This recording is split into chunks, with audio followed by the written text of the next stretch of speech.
சென்னையில் சமீப காலமாக காவல்துறைக்கு அதிகமாக வரும் புகார்களில் முதன்மையானது செல்போன் பறிப்பு புகார்கள் என்கின்றனர் காவல்துறையினர். விலை உயர்ந்த செல்போன்களை பயன்படுத்துபவர்களை குறிவைத்து சென்னையில் ஒரு கும்பல் இயங்கி வருகிறது. செல்போன் பறிப்பு தொடர்பாக வரும் புகார்களை காவல் நிலையங்களில் கண்டுகொள்வதில்லை என்பதால் செல்போன் பறிப்பவர்களுக்கு வசதியாகிவிடுகிறது. இதுகுறித்து காவல்துறையினரிடம் கேட்டபோது விலை உயர்ந்த செல்போன்களை குறிவைத்து ஒரு கும்பல் செல்போன் பறிப்பில் ஈடுபட்டு வருவதாகவும், இவர்கள் செல்போனை பறித்தவுடன் இதற்கென செல்போனை வாங்கும் சில ஆட்களிடம் 2000 முதல் 5000 ரூபாய் வரைக்கும் விற்பனை செய்து விடுகின்றனர் என்கின்றனர். இப்படி திருடப்படும் செல்போன்களை வாங்கும் கும்பல் அதை மொத்தமாக வட மாநிலங்களுக்கு விற்பனைக்கு அனுப்பிவிடுவதாகவும் அல்லது IMEI எண்களை எளிதாக மாற்றி உள்ளூரிலேயே விற்றுவிடுகின்றனர் என்கிறது காவல்துறை.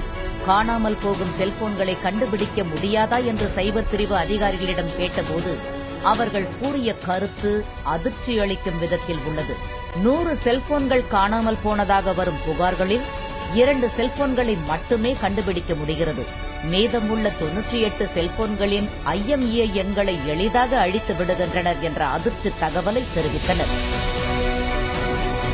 செல்போன்களை பறிக்கும் குற்றச் செயல்களில் ஈடுபடுபவர்கள் கைது செய்யப்பட்டாலும் அதில் அதிகம் சிறுவர்கள் ஈடுபடுவதால் தண்டனையிலிருந்து எளிதில் தப்பித்து விடுகின்றனர். பின்னர் மீண்டும் அதே குற்றச் செயல்களில் ஈடுபடுகின்றனர் என்கின்றனர் உயர்காவல் அதிகாரிகள். செல்போன் திருட்டுக்களை தடுக்க என்னதான் வழி என்று காவல்துறை அதிகாரிகளை கேட்டபோது, நவீன விஞ்ஞான வளர்ச்சியில் செல்போன் திருட்டிற்கு பிறகு அதை கண்டுபிடித்து தடுப்பது என்பது இயலாத காரியம். ஆகவே கூடியவரை தனி இடங்களில் நிற்கும் போது செல்போனை பயன்படுத்தாமல் தவிர்ப்பதே சிறந்தது என்கின்றனர். பாலிமர் செய்திகளுக்காக ஒளிப்பதிவாளர் சரவணனுடன் சுதர்சன் மற்றும் முத்தலிக்.